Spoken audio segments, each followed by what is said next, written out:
Bonjour à tous, mon nom est Christophe Imbeau et aujourd'hui je vais résumer le papier Exploring Concept Depth, How Large Language Models Acquire Knowledge and Concepts at Different Layers. Donc voici les auteurs qui ont participé à l'écriture de cet article.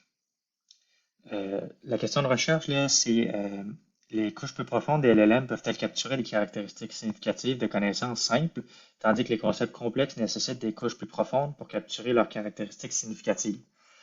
Euh, pour en dire plus là, sur la problématique, donc les modèles de langage de grande taille, donc les LLM, sont capables de traiter une grande variété de tâches, mais la manière dont ils encodent et organisent les concepts en fonction de leur capacité reste toujours là, mal comprise. Donc, une question clé est de savoir si les concepts simples sont capturés dans les couches superficielles des modèles, tandis que les concepts plus complexes nécessitent des couches plus profondes. Donc, pour explorer cette hypothèse-là, les auteurs introduisent la notion de concept depth, donc de profondeur conceptuelle, qui va mesurer à quelle profondeur un modèle apprend un concept donné. Donc, l'objectif est d'analyser comment et où les modèles acquièrent différentes formes de connaissances. Puis là, ils ont fait ça là, en utilisant des expériences de probing sur plusieurs architectures et types de tâches. Donc, des tâches factuelles, émotionnelles et inférentielles.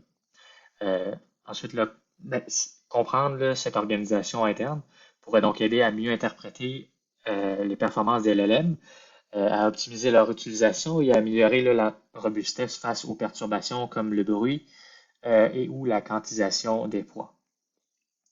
Pour ce qui est des contributions, les auteurs ont mené des expériences sur plusieurs familles de modèles, donc trois, Gemma, Llama et Qwen, afin d'analyser les capacités à comprendre les concepts de complexité variable, donc par exemple des faits simples, des émotions et des raisonnements.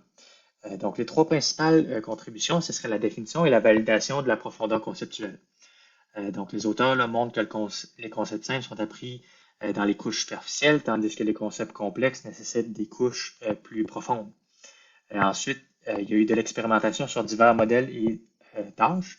Donc, la profondeur conceptuelle a été testée sur 9 jeux de données et validée sur plusieurs architectures de LLM, comme je vais le présenter tantôt. Ensuite, pour l'analyse de la robustesse, l'étude montre que le bruit et la quantification des poids influencent la profondeur d'apprentissage des concepts. Donc là, ces résultats offrent une meilleure compréhension du fonctionnement interne des LLM et ouvrent des perspectives pour optimiser leur conception et leur utilisation, tout simplement. Donc, pour parler là, du concept principal, donc la profondeur conceptuelle, ça désigne la façon dont les modèles de langage, donc les LLM, acquièrent un traitement et traitent les concepts, en fonction de la profondeur de leur couche. Donc, les concepts simples, comme les faits triviaux ou des émotions basiques, sont généralement capturés par les couches plus profondes. En revanche, les concepts plus complexes nécessitant soit une inférence, soit un raisonnement, émergent là, dans les couches plus profondes. Donc, des expériences menées sur divers LLM et sur plusieurs types de tâches ont montré là, que la compréhension des concepts suit une progression, que les modèles là, identifient rapidement des éléments simples en surface, mais doivent traverser des couches plus profondes pour manipuler des idées plus abstraites. De plus, là, les facteurs externes, comme le bruit ou la quantification du modèle, peuvent altérer là, sa dynamique. Donc, l'étude de la profondeur conceptuelle là, permet de mieux comprendre là, comment les LLM structurent leurs connaissances, puis aide à optimiser là, ultimement leur utilisation pour différentes applications. Si on regarde l'image à droite, elle présente la façon dont la profondeur conceptuelle fonctionne. Pour les tâches simples, la profondeur conceptuelle sera moins profonde et inversement. Pour ce qui est de la méthodologie, donc pour analyser là, la concept depth, les auteurs là, vont utiliser une approche là, basée sur le probing.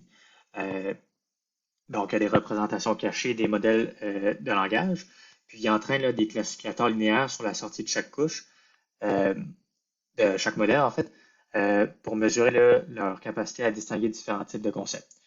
Donc, comme j'ai dit tantôt, ils ont fait leur expérience sur 3 familles de modèles, donc Gemma, Llama et Qwen, avec différentes tailles de paramètres. Ensuite, ils ont utilisé là, 9 jeux de données couvrant 3 types de tâches, donc des faits, des émotions et des raisonnements. Un fait, c'est par exemple la localisation des villes. Une émotion, c'est par exemple l'analyse des sentiments. Puis les raisonnements, c'est par exemple des inférences logiques. Puis ensuite, là, ils ont fait aussi l'analyse de la robustesse, donc avec l'impact du bruit sur les entrées, puis la quantitisation des poids des modèles, qui a été évalué là, pour observer leurs effets sur l'apprentissage des concepts. Euh, donc, l'image qu'on voit à droite présente là, un survol du processus d'analyse utilisé. Le LLM là, répond au prompt, puis ensuite le processus de probing vient évaluer la performance optimale atteignable par la couche présente du LLM. Pour ce qui est des modèles utilisés, ils ont utilisé 3 familles de modèles de langue, chacun le couvrant plusieurs tailles de paramètres. Donc ici, là, il y en a 9. Donc, par exemple, le Gemma 2 milliards de paramètres avec 18 couches. Et ainsi de suite. Puis, ils ont toutes là des points communs dans leurs architectures. Par exemple, ils ont des couches de self-attention, donc qui capturent les relations entre les mots dans une séquence. Ensuite, ils ont des mécanismes de normalisation qui viennent régulariser les activités pour améliorer la stabilité de l'apprentissage. Et puis, pour finir, ben, ils ont différentes profondeurs. Donc, plus un modèle est grand en milliards de paramètres, plus il y a de couches, ce qui influence là, sans aucun doute sa capacité à comprendre des concepts complexes. Euh, donc, voilà. Ensuite, pour les résultats. Donc, les résultats confirment l'hypothèse de la profondeur conceptuelle.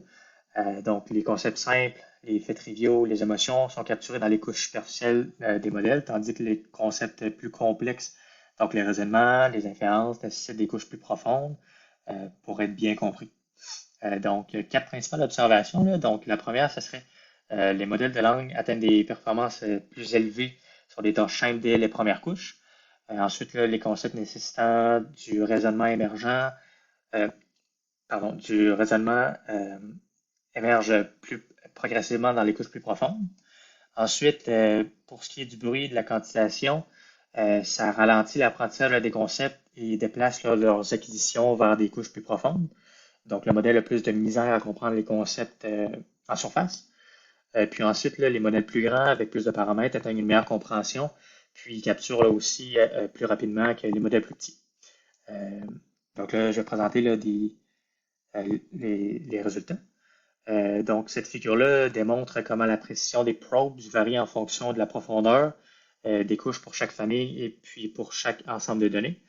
Donc, les observations clés, ce serait que les concepts simples, par exemple la localisation des villes, sont capturés dans les couches superficielles avec une pression qui converge assez rapidement. Ensuite, les tâches émotionnelles, donc l'analyse des sentiments, atteignent une précision stable dans les couches intermédiaires. Puis les concepts complexes nécessitant du raisonnement, par exemple les inférences logiques, n'atteignent leur pression maximale qu'aux couches profondes. Puis parfois, là, la performance reste limitée. Ensuite, pour ce qui est des modèles plus grands, ils atteignent une meilleure précision, puis ils convergent plus rapidement là, que les plus petits modèles. Ensuite, ça, c'est d'autres résultats. Donc, ça compare les points de convergence et les précisions maximales atteints par les modèles, les 3 modèles que j'ai déjà cités sur les 9 ensembles de données toujours.